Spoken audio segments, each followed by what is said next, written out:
สบายดีทุกคนพบเจอกับสลาวอีกเส้นเคยทุกคนตอนนี้สลาวกับบ้ากุ้งการเดินทางมาฮอดโฮงสีที่อำเภอสีธาตุแล้วเป็นที่เรียบร้อยในเวลา 11 โมง22 นาทีเนาะตอนนี้กาพากัน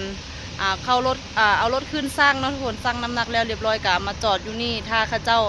กวดเข้าเนาะเอาเข้าไปกวดแล้วกะสิพานบอสิได้ดำลงบอเฮากะทาอยู่นี่ถ้าข้าเจ้าเอิ้นมาเนาะทุกคนมื้อนี้อากาศดีทุกคนบ่แดดบ่ร้อนอากาศมีลม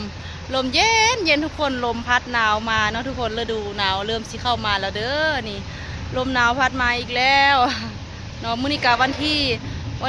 23เนาะมื้อนี้วันที่23ตุลาคมเนาะ2568วันพฤหัสมื้อนี้ทุกคนเนาะมาฮอดแล้วเรียบร้อยมาครั้งแรกทุกคนบ่เคยมาจักเทื่อพากันงมๆเซาๆมากว่าสิฮอดทุ่งสีกับ11 โมงไปเนาะ11 โมงกว่าให้เบิ่งภาพบรรยากาศมาเทื่อแรกเดินบรรยากาศดีทุกคนมื้อนี้เนาะกันละครั้งหนึ่งที่สีธาตุเย็นลมเย็นสุดยอดไปเลยแอร์ธรรมชาติบอกกุ้งกับยูเทิงรถทันแล้วทุกคนเนาะเดี๋ยวสลาวพาไปยูทงรถก่อนทุกคนไปตากแอร์แบบเครื่องปั้นก่อน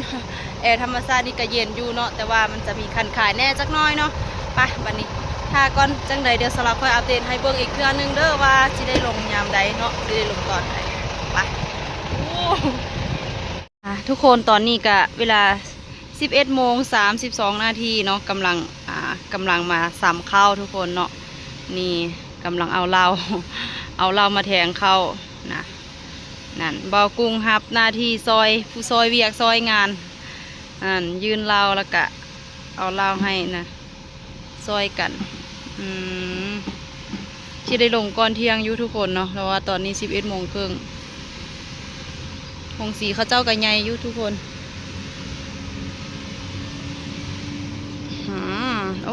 แทง2 เทื่อ2 บอล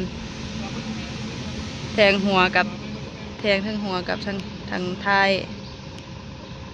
เนาะวิธีการของแต่ละหงสีกับว่าคือกันเด้การแทงเข้าแทงน้ำไปกวดเนาะเบิ่งน้องมาดูรับปุ๋ย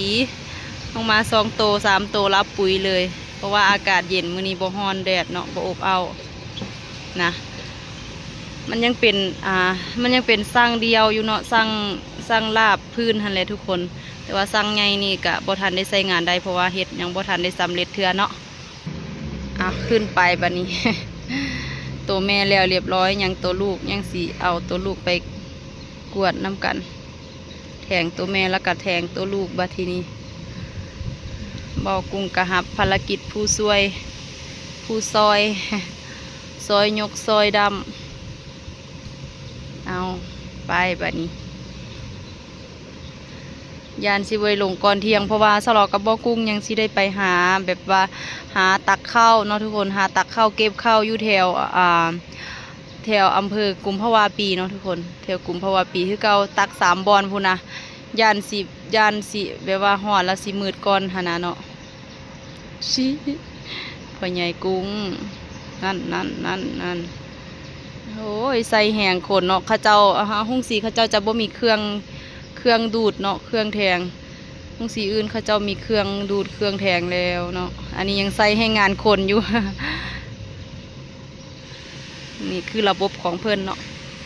ปรับปรุงไปเรื่อยๆแหละทุกคนการเปลี่ยนแปลงสิเปลี่ยนปึ๊บปั๊บบัดเดียวเลยกับบ่ได้เนาะก็ต้องค่อยเปลี่ยนค่อยแปลงไปค่อยแบบว่าพัฒนาไปเรื่อยๆเนาะเดี๋ยวให้เบิ่งอีกในรอบๆเบิ่งอยู่ทางในเป็นแบบว่าข้าเจ้าแบบว่ากระสอบข้าวเนาะ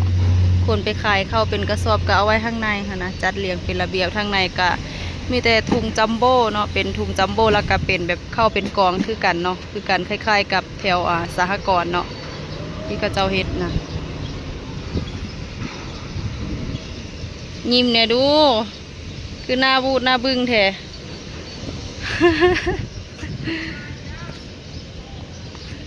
ลงสีแมนใส่อันพ่นรถ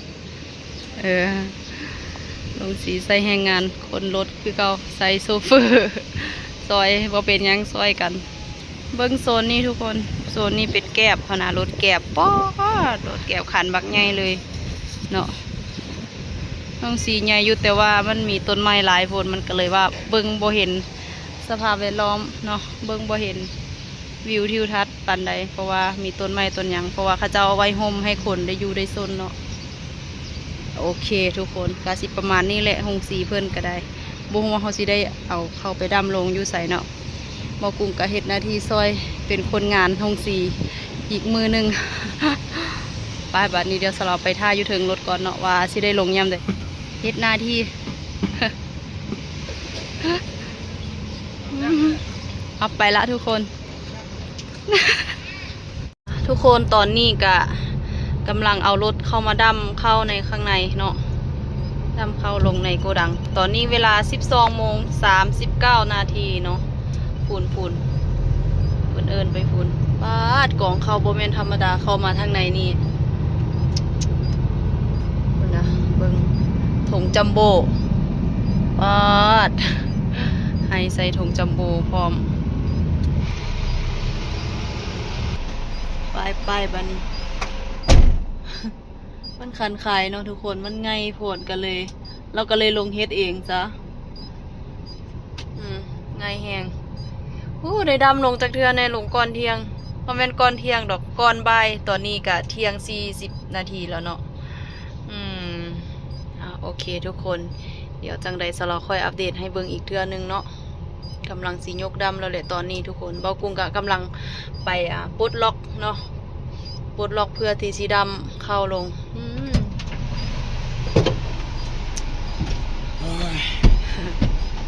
ทีแล้วล่ะโอ้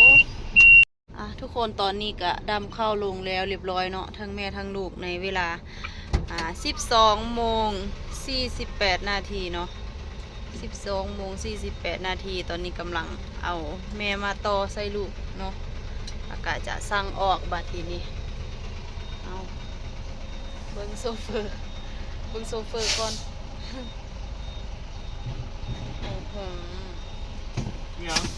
ให้เบิ้งเขาเลยก็นาจิติดเที่ยงเลยก็บ่ได้ติดได้ล่ะก็ลงตอนเที่ยง48 นาทีเนาะก็ลงแล้วก็บ่ได้ติดได้ล่ะ เบากุ้งพาบรรยากาศอยู่ที่ห้องสีเนาะนี่แล้วทุกคนดีใจแล้วแหละที่ได้ดำลงก่อนเที่ยง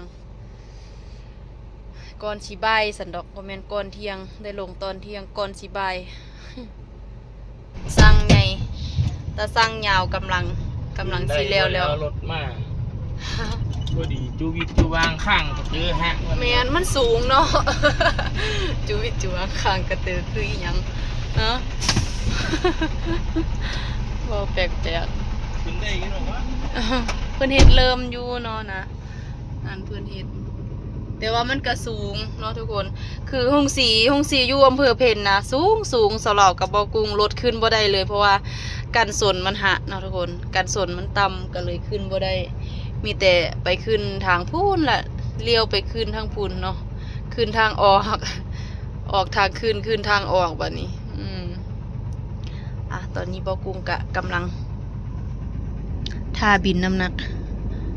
คือเฮ็ดดีแท้แม่เราใส่หมวกเป็ด นั่นนะเฮ็ดดีปะนะถ้าเอาไปบินก่อนทุกคนจังออกเดินทางไปน้ำกันเนาะออกจากห้องสีมาแล้วเนาะปาดอยู่แถวนี้ก็น้ำท่วมคือกันทุกคนท่วมให้ท่วมนาเพราะนะท่วมหนักคือกันเด้อนี่อยู่อำเภอศรีธาตุนะโอ้ทางก็บ่ค่อยดีปานใดเนาะบ้านพุ่นนะพุ่นทางนี้บวกที่เดียวนะรถเนาะน้ำอีหยังก็น้ำเปล่าล้นล้น เขาบ่ได้เกี่ยวแท้จมน้ำมืดตอนนี้เขาจะบ่ได้เฮ็ดแม่นบ่เฮ็ดน้ำปะตั้งบ่ได้เฮ็ดเลยเพราะว่ามันท่วมทุกปีแม่นบ่ท่วมทุกปีเลยบ่ได้เฮ็ดเลยเป็นอ่างเก็บน้ำมีปลาพร้อม เป็นบ่อนหาปลาเป็นแหล่งหาปลาของประชาชนเนาะไปทุกคนเดินทางไปต่อ ปลายทางอำเภอกุมภาวะปีเนาะไปเก็บข้าวอยู่คุณแหละทุกคนโอ้ยทางก็บ่ดีเนาะทุกคน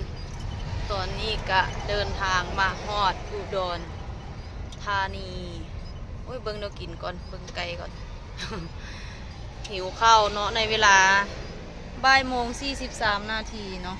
มาเบิ่งเดี๋ยวกินข้างทางไปทุกคนตอนนี้กับเวลาบ่ายโมง54 นาทีเนาะซื้อเนื้อกินได้แล้วเรียบร้อยบอกกุ้งกะไปถอดลูกไว้อยู่พุ่นเนาะอยู่สางเข้าข้าเจ้าอยู่บอนขีตักอยู่พุ่นแหละไฟแดงพุ่นแหละสิถอดลูกไว้หันเนาะแล้วก็สิเอาแม่ไปตักอีกบอนหนึงมื้อนี้สิเลาะตักอีกเนาะตอนนี้สลอกาท่าอยู่ข้างทางทุกคนซื้อเนื้อกินได้แล้วเรียบร้อยเถอะนะไปบัดนี้บอกกุ้งมาแล้ว ได้พะโล้กับอันนี้อมเนื้อไปก่อนละโอเคได้คนละเมนู2 อย่างได้อมเนื้อกับ โอ้ยงามเลย บ่ายโมง55 นาทีแล้วไปหากินข้าวเฝ้าไป เก็บ3 บอนพุ่นเนาะสิค่ำก่อนมีแต่บอนไกลๆห่างกันหลายโลเนาะไปละทุกคนค่อยไปหากินข้าวอยู่พุ่นเนาะบอนตักข้าวอีกพุ่นละทุกคนมากินข้าวน้ำกันข้าวเที่ยงตอนบ่าย 2แล้วเลยตอนนี้หิวคักหิวแน่อดบ่ได้จอดรถกินก่อนจังค่อยไปใหม่เบิ่งท่ากินข้าว ท่านั่งมาเด้อได้ออมเนื้อแล้วก็อีกอย่างนี่ค่อยว่าแต่พะโล้บ่แม่นบ่ขาหมู พะโล้นั่นล่ะ พะโล้บ่ พะโล้ขาหมู โอ้พะโล้ขาหมูแล้วก็ออมเนื้อ เอาคนเฮ็ดนี่เขาเป็นพะโล้คน ตอนนี้คนพะโล้แล้ววันนี้เอาเดี๋ยวกินข้าวก่อนทุกคน หิวเหรอกินพะโล้คน นะกินอยู่ข้างทางเลยจอดยูเทิร์นกินข้าวก่อนจึงค่อยออกไปเดินทางไปต่อเนาะตั้งด่านได้ทุกมือทุกเว้นเนี่ยขนาดวันอาทิตย์นะยังตั้งด่านอยู่นี่ ตางงนั่น ขั้นไป ตอนนี้ก็เวลาบ่าย2 โมง 49 นาทีเนาะไปเอา เอิญขั้นใด กวักไปไว้เลย โอ้เจอแล้วไง จะเอิญจนเมื่อยเอิญกับว่าเห็นดิ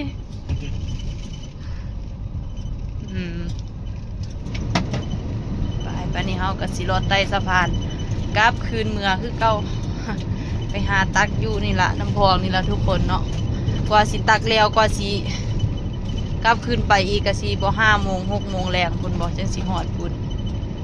ตอนนี้ก็สิบ่าย 3แล้วเนาะบ่าย 2 โมง ก็ชี้ 50แล้วนี่บ่าย 3แล้วนี่ ไป3:50แม่บ่าย 2:50 ตั้งแล้วพอดีแล้วมัน4 โมง นั่นแล้วกลับมาฮอดนี่ก็สิบ่5 โม ถ้าง คุณเขาก็สิได้ถาเขาว่าสั่งรถ อืม ลุงน้องก็สิตัดสิไว้เขาก็สิเลิกงาน แม่น ไอ้กี่เดียวเขาบอกเพิ่นว่ากี่โมงสุดท้ายตักบ่ทันหรอก ตัว แม่น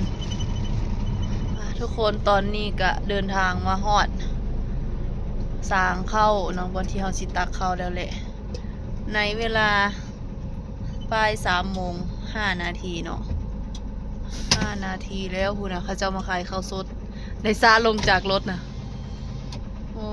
บ่ดึงลง เนาะซาลงเอากระทาตักข้าวอยู่นี่แหละเอาตักข้าวอีหยังฮะ ข้าวเจ้า ข้าวเจ้าเนาะนั่นตากเต็มเดินเต็มหานอยู่ เต็มหานนะโอ้ค่ะมันน่ะคนเอาลงไก่เล่นมากินเต็มอยู่นะเอากินมีตัวอ้วนๆเป็นตาต้มแซ่บเนาะไก่ก็ได้ลงเฮ็ดหน้าที่ทุกคนตักแล้วเรียบร้อยกำลังขึ้นตาสั่งเนาะสั่งรถตอนนี้ก็เวลาบ่าย 3 โมง 44 นาทีไปหัวรอเขาตอนนี้ก็สั่งรถแล้วก็เอาอันนั้นเอาใบสั่งเนาะเอาใบน้ำหนัก